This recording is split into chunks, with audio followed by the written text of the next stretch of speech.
अस्सलाम वालेकुम नाजरीन, आप देख रहे हैं SK डेली हदीस यूट्यूब चैनल को। मैं आपका छोटा भाई मोहम्मद शमसुल हज़र मुस्तफ़ाई। बिस्मिल्लाहिर्रहमानिर्रहीम। अल्लाह के नाम से शुरू जो निहायत ही मेहरबान और रहम वाला। अल्हम्दुलिल्लाह रब्बिल आलमीन। तमाम तारीफ़ें अल्लाह रब्बुल इज़्ज़त के लिए जो दोनों जहान के पालनहार हैं। दोस्तों, उम्मीद करता हूँ कि आप तमाम हजरात खैर व आफियत और तबीयत से होंगे। अल्लाह करीम आप सभी को खुश रखे। अल्लाह करीम हर एक बच्चे के माँ बाप को सलामत रखे, खुश रखे, हर एक बीमारी से दूर रखे। तो हजरत, आज के उन्वान है कि नमाज जनाजा पढ़ने और उसके साथ चलने की फजीलत। बाद औकात क्या होता है हजरत कि नमाज जनाजा में देखा जाता है, कई दफा देखा गया है कि कोई इंसान या तो जनाजे पढ़ने तक रहता है, कोई इंसान मट्टी देने तक रहता है, कोई इंसान दुआ खत्म होने तक रहता है, ना आखिर तक। तो आखिर इसमें मामला क्या है, क्यों ऐसा? आइए जानते हैं कि जो इंसान नमाज जनाजा से पढ़ के भाग गया, क्या वो फायदे में रहा? या फिर जो इंसान ने उसकी कब्र में मट्टी डाली वो फायदे में रहा, मट्टी डालने के बाद भाग गया? या फिर पूरी दुआ खत्म करने वाला, साथ में रहने वाला, पूरी जनाजे नमाज तक कंप्लीट अरकान तक रहा, वो फायदे में रहा? ये तीन किस्म के लोग होते हैं। एक तो जनाजा पढ़कर भाग जाते हैं, एक मट्टी देकर भाग जाते हैं, और एक दुआ करने के बाद सबके साथ घर को वापस चलते हैं। देखते हैं कि फायदे में कौन रहता है। सही मुस्लिम शरीफ जिल्द नंबर 1 हदीस नंबर 2186। हज़रत अबू हुरैरा रज़ियल्लाहु अन्हु बयान करते हैं कि रसूलुल्लाह सल्लल्लाहु अलैहि वसल्लम ने फरमाया, जो शख्स नमाज पढ़े जाने तक जनाजे के साथ रहा, उसे एक क़ैरात अज्र मिलेगा। उसे एक क़ैरात अज्र मिलेगा जो नमाज जनाजा पढ़ने तक रहा। और जो इंसान दफन तक रहा उसको 2 क़ैरात अज्र मिलेगा। जो इंसान जनाजे की नमाज भी पढ़ा और मट्टी भी दिया, दफन भी किया, तो उसको 2 क़ैरात मिलेगा।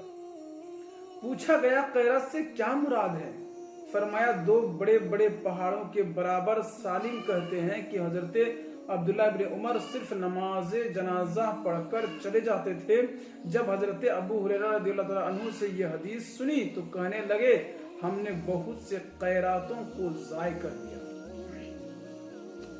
अल्लाह अकबर। मुसलमानों, तो इस हदीस से हमें यह बात मालूम चलती है कि कभी भी किसी की जनाजे की नमाज पढ़कर सिर्फ घर मत चले जाना, भाग मत जाना, क्योंकि हजरत छोटी छोटी ऐसी चीजें हैं जिनमें सवाब ज्यादा है।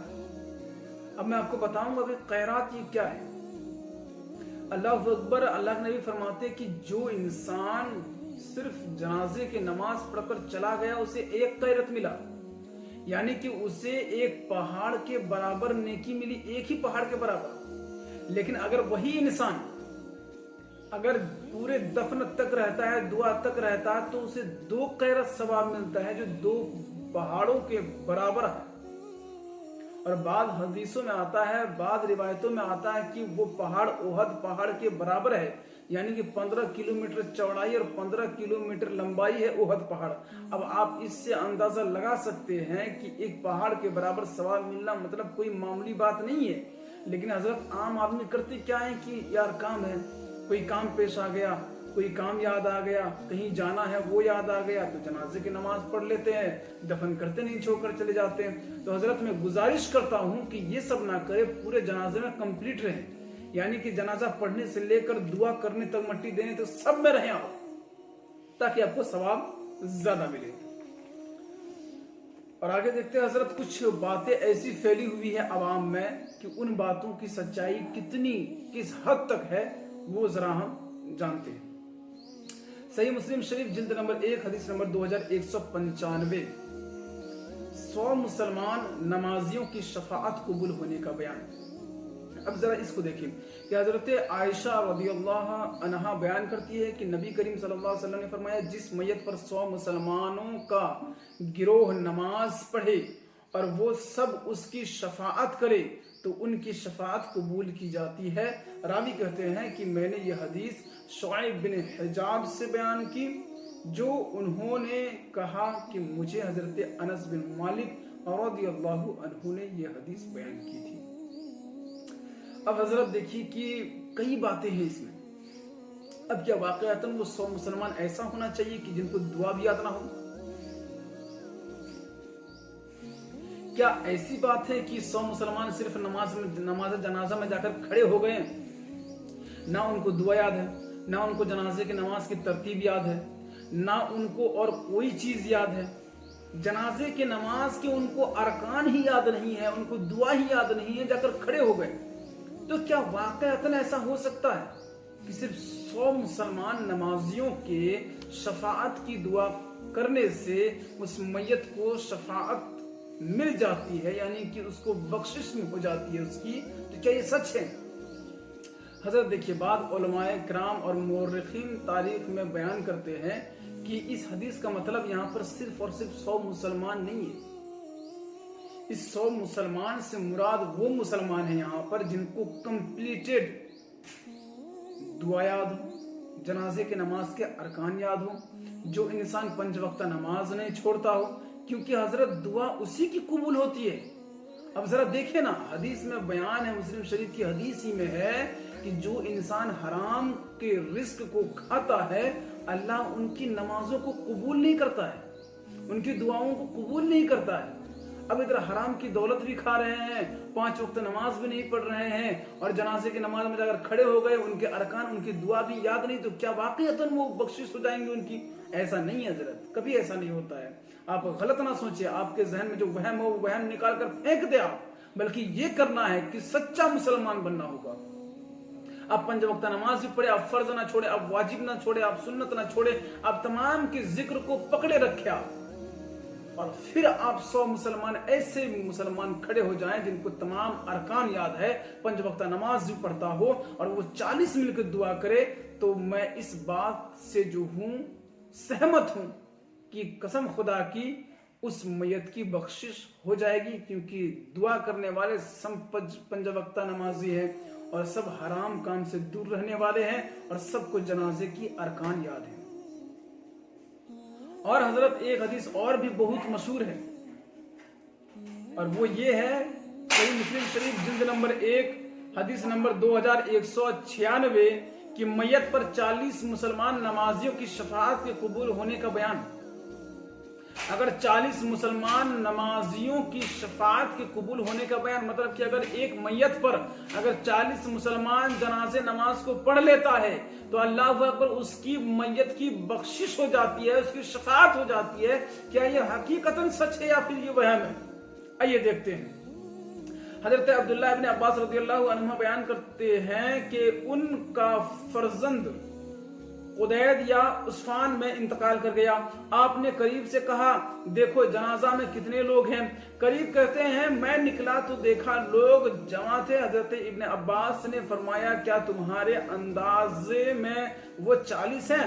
मैंने कहा हाँ। हजरत इब्न अब्बास ने कहा, जनाजा निकालो। मैंने रसूलुल्लाह सल्लल्लाहु अलैहि वसल्लम से सुना है, आपने फरमाया जो मुसलमान फौत हो जाए, यानी कि जो मुसलमान इंतकाल हो जाए, मर जाए, और उसके जनाजे में 40 ऐसे लोग हों जिन्होंने अल्लाह ताला से शिर्क ना किया हो, तो अल्लाह ताला मैयत के हक में उनकी शफाअत कबूल कर लेता है। अब इस हदीस में बात चली कि अगर 40 मर्द ऐसे जो अल्लाह के साथ किसी को शिर्क ना करता हो, यानी कि एक खुदा का दावी करने वाला, मानने वाला हो, तो अल्लाह उस मैयत के हक में शफाअत कबूल कर लेता है। लेकिन हजरत अब यहां भी थोड़ी सी बात मुकम्मल नहीं है, और वो बात यह है हजरत कि यहाँ 40 मुसलमान का जिक्र है। सिर्फ 40 मुसलमान होने से कुछ नहीं होगा, जैसे 100 मुसलमान वाली हदीस में मैंने जिक्र किया। उसको 5 वक्त नमाज पढ़ना होगा, फर्ज वाजिब छोड़ने की, उसको जो छोड़ता हो फर्ज और वाजिब को, उसकी तो हजरत दुआ ही कबूल नहीं होती है, क्योंकि जो नमाजों को छोड़ता है, जाहिर सी बात है वो हराम की दौलत खाता है। और कई ऐसे लोग होते हैं जो हराम की दौलत खाते हैं और उनको नमाज की तौफीक भी नहीं होती है। तो हजरत जो हराम की दौलत खाते हैं उनकी बात यही है कि उनकी नमाजें कबूल नहीं होती। और जो मुसलमान ऐसे हो जिनको मजहब इस्लाम के अरकान मालूम ना हो, जिनको नबी करीम सल्लल्लाहु अलैहि वसल्लम के शहजादों का नाम मालूम नहीं हो, जिनको नबी करीम सल्लल्लाहु अलैहि वसल्लम की शहजादियों का नाम मालूम ना हो, जिनको हजरत ये मालूम ना हो कि नबी की बीवियों का नाम क्या था, उन नबी की बेटियों का नाम क्या था, या फिर मौला अली की बेटी का नाम क्या था, उनके बेटों का नाम क्या था, वो काहे का मुसलमान हजरत, किस चीज के मुसलमान है? उनको कुछ तो याद नहीं, नबी से उनको कोई लेना देना नहीं है, मौला अली से लेना देना नहीं है, उनके खानदान से कोई लेना देना नहीं है, ना इसमें अहले बैत से लेना है और ना ही अहले बैत से कोई काम लेना है हजरत। ना हम अहले बैत को जानते हैं, ना किसी और चीज को जानते हैं। हम तो जानते हैं इंडिया के जो बड़े बड़े क्रिकेटर्स हैं, जो हीरोज हैं, जो हिंदुस्तान के बड़े बड़े अंपायर बिजनेसमैन हैं, हम उनके नाम जानते हैं, हमारे बच्चे भी उनके नाम जानते हैं। लेकिन क्या हमारे बच्चे नबी के खानदान के नाम जानते हैं? क्या नबी करीम सल्लल्लाहु अलैहि वसल्लम के बाबा के नाम जानते हैं हमारे बच्चे? क्या हमारे बच्चे नबी करीम सल्लल्लाहु अलैहि वसल्लम के माँ के नाम जानते हैं? क्या हमारे बच्चे नबी के शहजादियों, नबी के शहजादे के नाम जानते हैं? मौला अली के शहजादों और शहजादियों के नाम जानते हैं? मौला हुसैन के शहजादे और शहजादियों का नाम जानते हैं? नहीं। तो बताइए काहे का मुसलमान, किस चीज का मुसलमान? फकत अपने लिबास में लिख लेना कि भाई हम मुसलमान हैं, ऐसा नहीं होता है, कतई नहीं होता है ऐसा। तो याद रखिए, यहां मुसलमान से मुराद है कि 40 मोमिन मर्द, जिनको जो इंसान 5 वक्त नमाजी भी पढ़ता हो और हराम की दौलत भी ना खाता हो, जिनको पूरे अरकान के साथ, ये मैं नहीं कह रहा हूं, ये उलमाए किराम कह रहे हैं और तमाम जो है इस पर मुत्तफिक है कि यहाँ मुसलमान से मुराद वो नहीं है, यहाँ मोमिन मुराद है, जिनके पास ईमान मौजूद है।